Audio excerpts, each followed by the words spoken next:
அஸ்ஸலாமு அலைக்கும் வரஹ்மத்துல்லாஹி வபரகாத்துஹு. அல்லாஹ்வுடைய மாபெரும் கிருபையால் நம்ம அல்லாஹ்வுக்கு பிடிச்சமான ஒரு இடத்துல நம்ம இங்கே உட்காந்துருக்கோம். இன்ஷா அல்லாஹ் இன்னைக்கு பேச போகிறது அல்லமி நகர் பள்ளிவாசலோட இமாம் ஃபிர்தோஸ் மௌலானா பேசுகிறாரு. கிராத் இன்ஷா அல்லாஹ் அரஃபாத் ஓதுவார். அடுத்து கஃபரா தாஹா ஓதுவார். அல்ஹம்துலில்லாஹி ரப்பில் ஆலமீன் الرحمن الرحيم مالك يوم الدين إياك نعبد وإياك نستعين اهدنا الصراط المستقيم صراط الذين أنعمت عليهم غير المغضوب عليهم ولا الضالين. إذا جاء نصر الله والفتح ورأيت الناس يدخلون في دين الله أفواجا فسبح بحمد ربك واستغفر إنه كان توابا. الحمد لله رب العالمين والعاقبة للمتقين والصلاة والسلام على رسوله الأنبياء والمرسلين وعلى آله وصحبه أجمعين أما بعد. قال الله تعالى يا أيها الذين آمنوا اصبروا وصابروا ورابطوا واتقوا الله لعلكم تفلحون. وقال نبينا صلى الله عليه وسلم كل بني آدم خطاؤون وخير خطائين التوابون أو كما قال عليه الصلاة والسلام. அல்லாஹ் சுப்ஹானஹு வ தஆலா இந்த உலகத்தில் சிறந்த படைப்பாக நம்மளை படைச்சிருக்கான். இந்த அல்லாஹ்வே சொல்கிறான், இந்த உலகத்தில் ஒரு மனிதனுக்கு கிடைக்கிற ஆகப்பெரிய அருட்கொடை என்ன அப்படின்னா இந்த ஈமானோட வாழ்க்கை தான். ஒரு மனிதன் முஸ்லீமாக பிறந்து முஸ்லீமாக மரணிக்கிறது இந்த உலகத்தில் அல்லாஹ் அவருக்கு கொடுத்த மிகப்பெரிய ஞாமத் அப்படின்னா அருட்கொடை. அல்லாஹ் ஒரு மனிதனுக்கு கொடுத்த அருட்கொடை.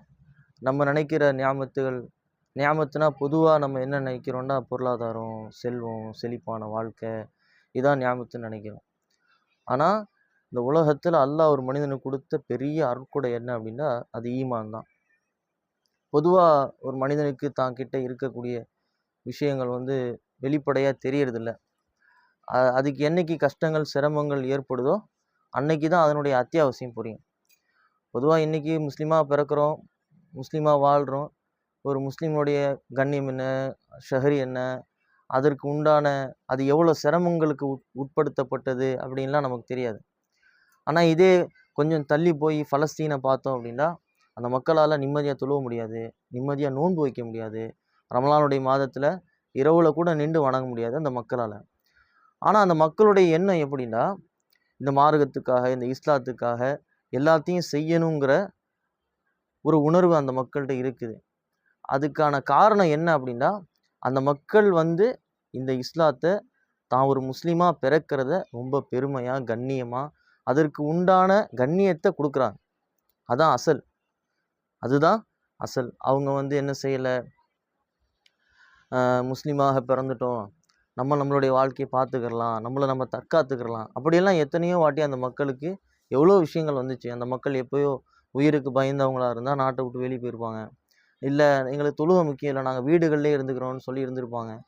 ரமலானில் மட்டும்தான் ஏன் அந்த பிரச்சனை நடக்குதுன்னா ரமலானில் தான் அவங்களுக்கு அதிகமான சோதனைகள் நடக்கும். இடிபட்ட கட்டடம், குண்டு சத்தம், சரியான சாப்பாடு இல்லை, உணவு இல்லை, இன்னமும் இல்லை, தட்டுப்பாடு இருக்க தான் செய்யுது. இன்னமும் அந்த மக்கள்கிட்ட அந்த சூழ்நிலை இருக்க தான் செய்யுது. ஆனால் இன்றைக்கி நம்ம இதை பேச்சோட உணர்வோடு கடந்து போயிடுறோம். ஆனால் அல்லாஹ்வுடைய தூதர் ஸல்லல்லாஹு அலைஹி வஸல்லம் இதைத்தான் விரும்புனாங்க. நான் ஒரு முஸ்லீம், அதற்கு அல்லாஹ்வுக்கு முதல்ல நன்றி செலுத்தணும். இரண்டாவது, நான் ஒரு முஸ்லீமாக வாழ்கிறதுக்கான எல்லா முயற்சியும் செய்யணும். இந்த உலகத்தில் ஒரு மனிதன் எவ்வளவு தான் நல்லவனாக இருந்தாலும் ஒருத்தர் எப்படி வச்சுக்கிறேங்க, அவர் பாவமே செஞ்சதில்லை, எந்த பாவமும் செய்ய மாட்டார், ரொம்ப நல்லா இருப்பார், அவர்கிட்ட எந்த கெட்ட பழக்கமும் கிடையாது, அவர் சொர்க்கம் போயிடுவாரா? நிச்சயமாக இல்லை. ஏன்னா அல்லாஹ் அவர் ஏற்றுக்கலை. ஆனால் அல்லாஹ் அந்த இணை வைப்பு, அல்லாஹ்வை மறுக்கிறது அப்படிங்கிற விஷயத்தில் நம்மளை பாதுகாத்துறான். இப்போ நீங்கள் பாருங்கள், இந்த மாதங்களில் அதிகமான மக்கள் என்ன செய்வாங்க அப்படின்னா நெருப்பு மிதிப்பாங்க, அல்லது குத்திப்பாங்க, இங்கேருந்து செருப்பு போடாமல் தரையில் நடந்து போகிறாங்க. இவ்வளோ சிரமங்களை தன்னுடைய உடல்களில் அவங்க பண்ணிக்கிறாங்க. நம்ம அவங்கள பார்த்து முட்டாள்கள்னு சொல்கிறோம். நம்ம அவங்கள பார்த்து என்ன செய்கிறோம்? முட்டாள்கள் அப்படின்னு சொல்கிறோம், அறிவியினர்கள்னு சொல்கிறோம். ஆனால் அவங்கெல்லாம் நம்மளோட அறிவாளிகள். அவங்கெல்லாம் நம்மளோட பற்றா இருப்பாங்க. எவ்வளோ பற்று பார்த்தீங்களா? எவ்வளோ பற்று!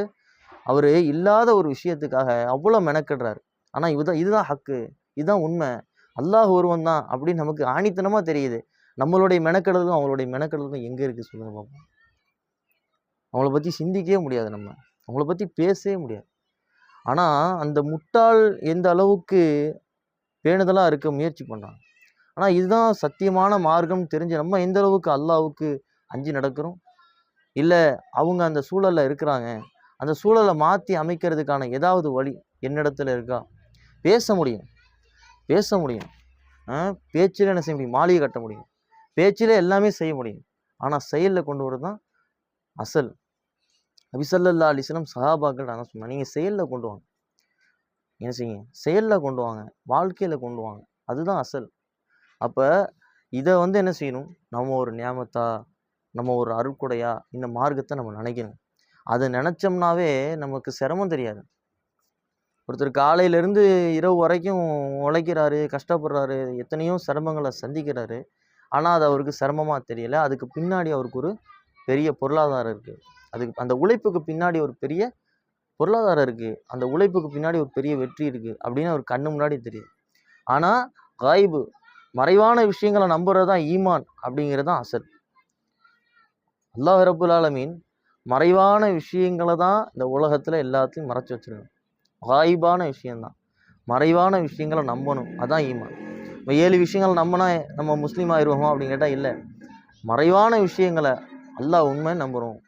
தொழுதா இந்த நன்மைன்னு நம்பணும், தொழுகையை விட்டால் அந்த பாவம்னு நம்பணும், இன்னென்ன விஷயங்கள் செஞ்சால் அல்லாஹ் கண்டிப்பாக நம்மளை தண்டிப்பான் அப்படிங்கிற சிந்தனைக்குள்ளே வந்தால் நம்ம என்ன செய்ய மாட்டோம்? பாவங்களை விட்டு என்ன செய்வோம்? விலகிடுவோம். ஆனால் நம்ம பாவத்தை பாவமாகவே நினைக்கிறது இல்லை. அல்லது இஸ்லாத்தை பொறுத்தவரையும் இஸ்லாம் அப்படிங்கிறது வாய்மொழி வாழ்க்கை மாதிரி ஆயிடுச்சு, அப்படி ஒரு சூழல் ஆயிடுச்சு. எல்லாத்துக்குமே அப்படி ஒரு சூழலுக்குள்ளேயே நம்ம போயிடுறோம். ஆனால் அதிலிருந்து தப்பிக்கிறதுக்கான ஒரே வழி என்ன அப்படின்னா, அல்லாஹோட நெருக்கம் நமக்கு வரணும். அப்படின்னா மறுமையை பற்றின சிந்தனை, மரணத்தை பற்றின சிந்தனைகள் வரணும். அப்படின்னா முதல்ல நம்ம செய்ய வேண்டியது மறைவான விஷயம் நம்பணும். இந்த நேரத்துக்கு, இந்த குறித்த நேரத்துக்கு நான் போகலை அப்படின்னா எனக்கு இவ்வளோ லாஸ் ஆயிருங்க அப்படின்னு ஒருத்தர் நம்புகிறாரு. அது அவர் கண்ணுக்கு தெரியுது. ஆனால் நான் அந்த நேரத்தில் தொழுகையை விட்டுட்டா நாளைக்கு அல்லாஹ் சக்கருங்கிற ஒரு நரகம் சக்கருன்ற நரகம் மறுக்குன்னு நமக்கு தெரியும். சக்கருன்னு ஒரு நரகம் இருக்குது, அந்த நரகம் எதனால் செய்யப்பட்டது, அது எப்படி ஓடுது, எல்லாம் தெரியும். ஆனால் அது மேலே நம்பிக்கை இருக்கான்னு கேட்டால் இல்லை, நம்பிக்கை இல்லை. ஒருவேளை நம்பிக்கை இருந்தால் அதை நம்ம செயல்படுத்துவோம். ஒரு நேர தொழுகைக்கு இவ்வளவு அந்தஸ்து அல்லாஹ் கொடுத்துருக்கான், நாளைக்கு அல்லாஹ் சொர்க்கத்தில் இவ்வளோ பெரிய படித்தரத்தை கொடுப்பான், நாளைக்கு அல்லாஹ் என்னை சந்தோஷமான பார்வையில் பார்ப்பான் அப்படிங்கிற சிந்தனை இருந்தால் இந்த தொழுகையை விட்டு தூரமாகுமான்னு கேட்டால் நிச்சயமாக இல்லை. ஏதோ ஒரு மனிதர் என்னை தவறாக பார்த்துடக்கூடாது, என்னை தவறாக நினச்சிடக்கூடாது, அதில் நான் ரொம்ப கண்ணுங்கருத்துமாக இருப்பேன். யாரோ ஒரு மனிதர் என்ன செய்யக்கூடாது? என்னை தவறாக நினச்சிடக்கூடாது, என்னை தவறாக அவருடைய மனசில் நான் தவறாக பற்றக்கூடாது அப்படிங்கிறதுல ரொம்ப கண்ணோட்டமாக இருப்போம். ஆனால் அல்லாஹ் இவ்வளோ தூயவனாக இருக்கான், இவ்வளோ தூயவனாக இருக்கான். அல்லாஹ் எல்லாத்தையும் அறிஞ்சவனாக இருக்கான், என்னுடைய எல்லா நடத்தைகளையுமே அவன் பார்க்கக்கூடியவனாக இருக்கான். ஆனால் அவன் என்னை பார்க்குறானே, என்னை பார்க்கும்போது அவனுடைய இதில் நான் எப்படி இருப்பேன், அல்லாஹ்வுடைய பார்வையில் நான் எப்படி இருப்பேன் அப்படின்னு நினச்சாவே என்ன செஞ்சிருவோம்? அதை விட்டு வெளியே வந்துடும், பாவங்களை விட்டு வெளியே வந்துடும். இன்னைக்கு பாவங்களாக நமக்கு தெரிய ஆரம்பிக்கும். இல்லை நான் மஸ்ஜிதுக்குள்ளே போனால் மட்டும்தான் அந்த சிந்தனையோடு இருப்பேன், வெளியே வந்தால் அதை விட்டு வெளியே வந்துடுவேன் அப்படின்னு இருந்தால் நம்ம உள்ளத்தை மஸ்ஜிதோடு இணைச்சிக்கிறதுக்கான முயற்சி தான் இந்த பயான். நபி ஸல்லல்லாஹு அலைஹி வஸல்லம் 3 நாளைக்கு ஒரு முறை என்ன செஞ்சிருவாங்களாம்? சஹாபாக்களை கூப்பிட்டு பேசுவாங்க. டெய்லி பேசுவாங்க, இல்லை 3 நாளைக்கு ஒருக்காவது என்ன செய்வாங்க? கூப்பிட்டு உட்கார வச்சு பேசிடுவாங்க. என்ன செஞ்சிருவாங்க? பேசிடுவாங்க. ஏன் அப்படின்னா ஈமானை புதுப்பிக்கணும். ஈமானை எப்படி புதுப்பிக்கிறது? அபூ ஹுரைரா ரலியல்லாஹு அறிவிக்கிறாங்க, ஒரு வெள்ளை துணியில் கரைப்பட்டால் உடனே தெரிஞ்சிரும். அந்த கரை அப்படியே அதிகமாக பட என்ன ஆயிரும்? கரையாக தெரியாது. அதே மாதிரி தான் ஒரு மூமினுடைய உள்ளம். ஒரு பாவம்னா அது பாவமாக கரும்புள்ளியாக தெரியும். அப்போ அந்தளவுக்கு அவர் என்ன செய்வார், தன்னை சுத்தம் பண்ணிக்கிட்டே இருப்பார். அந்த சுத்தம் பண்ணுறதுக்கான ஒரு வழிகாட்டுதல் தான் இந்த பயான் நிகழ்ச்சியே, இந்த தர்பியா. இது எதுக்கு அப்படின்னா நம்மளோட ஈமான புதுப்பிச்சுக்க, மார்க்கத்தை பின்பற்ற, சட்டதிட்டங்களை தெரிஞ்சுக்க, நம்ம செய்யக்கூடிய விஷயங்களை நமக்கு சுட்டி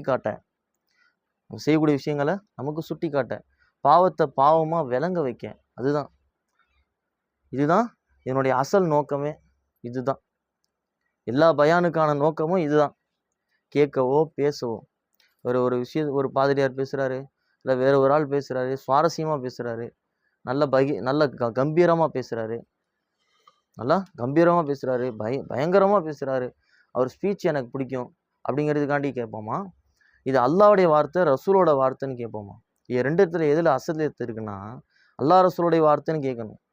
சஹாபாக்கள்கிட்ட அந்த மனநிலை தான் இருந்துச்சு. அவர் எப்படி வேணா இருக்கட்டும், அவர் யாரை பற்றி பேசுகிறார், நான் யாரை பற்றி அதிகமாக பேசுகிறேன், யாரை பற்றி அதிகமாக சிந்திக்கிறேன், நான் யாரை நண்பனாக தேர்ந்தெடுத்துக்கிறேன், என் நண்பன் எப்படிப்பட்டவனாக இருக்கிறான், என்னை சுற்றி இருக்க மக்கள் எப்படிப்பட்டவங்களாக இருக்காங்க, என்னோட அதிகமான நேரம் யாரோட செலவாகுது அப்படிங்கிறத சிந்திக்கணும். எந்த விஷயத்தில் செலவாகுது? நண்பர்கள் இருக்கும், சந்தோஷமாக பேசிக்குவோம், நல்லா பேசுவோம், சந்தோஷமாக பேசுவோம். ஆனால் அதில் கொஞ்சம் மார்க்கம் அப்படி வந்துட்டு போகும். அல்லது ஏதாவது ஒரு தவறுகள் செய்யணும், உடனே சுட்டி காட்டுவார், இதில் தப்பு இருக்குது, இதை திருத்திக்கணும் அப்படிம்பார். மார்க்கம் சார்ந்த விஷயத்தில் அல்லது குடும்பம் சார்ந்த விஷயத்தில், வாழ்க்கை சார்ந்த விஷயத்தில் சுட்டி காட்டணும். அப்படிப்பட்ட நபர்களை தான் நம்ம நண்பர்களாக நம்ம தேர்ந்தெடுத்துக்கணும். நம்ம அப்படிப்பட்ட நண்பர்களை தேர்ந்தெடுக்கிறதுக்கான காரணங்கள் என்ன அப்படின்னா, நபி ஸல்லல்லாஹு அலைஹி வஸல்லம் முதல்ல தேர்ந்தெடுத்த நபர் அபூபக்கர் ரலியல்லாஹு அன்ஹு, அவங்களுடைய நெருக்கமான நண்பர். ஏன்னா நண்பனோட தான் நம்மளுடைய அதிகமான நேரங்கள் செலவழியும், நண்பர்களோட தான் நம்மளுடைய அதிகமான நேரங்கள் செலவழியும், மனைவியோட, குடும்பங்களோட, வெளியில் வந்தால் நண்பர்களோட. அப்போ அப்படிப்பட்ட நட்பு வட்டாரத்தை நம்ம எப்படி வச்சுக்கணும், எப்படி அமைச்சுக்கணும் அப்படிங்கிறத மார்க்கம் நமக்கு சொல்லித்தருது. அப்போ இதெல்லாம் தான் சஹாபாக்களுக்கு நபி ஸல்லல்லாஹு அலைஹி வஸல்லம் சொல்லி கொடுத்தது. இதுதான் மார்க்கங்க. ஒன்று நல்லா புரிஞ்சுக்கணும், மார்க்கங்கிறது வேற, மார்க்கம் சார்ந்த கல்விங்கிறது வேற. இது கல்வி வந்துட்டா அது மார்க்கம் இருக்குமா அப்படின்னா நிச்சயமாக இல்லை. மார்க்கங்கிறது நம்மளுடைய வாழ்வு சம்மந்தப்பட்டது. அறிவுங்கிறது, மார்க்க அறிவுங்கிறது யாருக்கு வேணால், அதுக்கு ஒருத்தர் ஒரு மெனக்கடுறாரு, கஷ்டப்படுறாருன்னா அவருக்கு மார்க் அறிவு கிடச்சிரும். அவருக்கு ஒரு 3 வருஷம் மெனக்கட்டாருன்னா அவர் ஒரு மார்க் அறிஞர் ஆயிடலாம். ஒரு 5 வருஷம் 6 வருஷம் 7 வருஷம் கஷ்டப்பட்டால் மார்க் அறிஞர் ஆயிடலாம், அவர் கஷ்டப்பட்டு ஆயிடுவார்.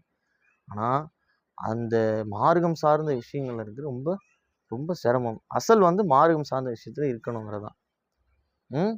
மார்க்கம் சார்ந்த விஷயத்தில் நம்மளுடைய வாழ்க்கையை அமைச்சிக்கணும். அதுக்கான முயற்சிகள் தான் நம்ம செய்கிறோம்.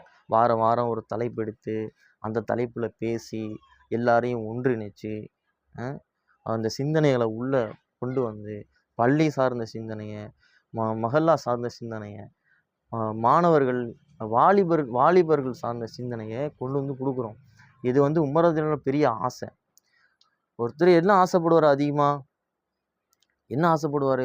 சஹாபாக்கள் அவங்களுடைய ஆசையை கேட்டுக்கிறாங்க. உங்களுக்கு என்ன ஆசை, உங்களுக்கு என்ன ஆசை, உங்களுக்கு என்ன? எனக்கு இந்த வீடு முழுக்க வயிறு இருக்கணும், இந்த வீடு முழுக்க தங்கம் இருக்கணும், இந்த அறை முழுக்க தங்கம் இருக்கணும். உமர் ரலியல்லாஹு சொன்னாங்க, உசாமா மாதிரி, சாத் இப்னு அபி வக்காஸ் மாதிரி, இவங்கள மாதிரி இருக்கக்கூடிய சஹாபாக்கள் எனக்கு வேணும். இந்த அறை முழுக்க வேணும். இந்த அறை முழுக்க அவங்க இருந்தாங்க அப்படின்னா நான் அந்த உலகத்தையே கைப்பற்றுவேன்னு சொன்னாங்க. உலகத்தையே நான் செய்வேன், மார்க்கத்தின் பக்கம் நான் கொண்டு வந்துடுவேன், மார்க்கத்தின் பக்கம் நான் கொண்டு போய் சேர்த்துருவேன்னு சொன்னாங்க. இப்போ வாலிபங்கிறது அவ்வளோ பெரிய ஒரு இந்த உலக வாழ்க்கையில் எடுத்துங்க, யார் வாலிபத்தை நல்ல முறையில் செலவு செய்கிறாரோ அவர் தான் ஒரு 40 வயசுக்கு மேலே எப்படி இருப்பார், கம்பீரமாக இருப்பார். உலக வாழ்க்கையிலும் சரி, மார்க்கம் சார்ந்த வாழ்க்கையிலும் சரி. யார் வாலிபத்தை விட்டுட்டாரோ கொஞ்சம் போக என்ன ஆயிரும், சிரமங்கள் ஆயிரும். உலக வாழ்க்கையில் ஒரு சரியான கண்ணியம் இருக்காது, மறுமையிலும் சரியான கண்ணியம் இருக்காது. அந்த அடிப்படையில் அல்லாஹ் ரப்புல் ஆலமீன் இந்த இடத்துல நம்மளை எதுக்காக ஒன்று சேர்த்தானோ அதை அமல் செய்யக்கூடிய பாக்கியத்தை நம்ம அனைவருக்கும் தந்தல் புரிவானாக. ஆகிரு தாவானா அல்ஹம்துலில்லாஹி ரப்பில் ஆலமீன். சுப்ஹானல்லாஹி வ பிஹம்திஹி சுப்ஹானக அல்லாஹும்ம வ பிஹம்திக வ நஷ்ஹது அல்லா இலாஹ இல்லா அன்த அஸ்தக்ஃபிருக வ நத்தூபு இலைக். சுப்ஹான ரப்பிக ரப்பில் இஸ்ஸத்தில் அம்மா யசிஃபூன் அஸ்ஸலாமுன் அலல் முர்ஸலீன் வல்ஹம்துலில்லாஹி ரப்பில் ஆலமீன்.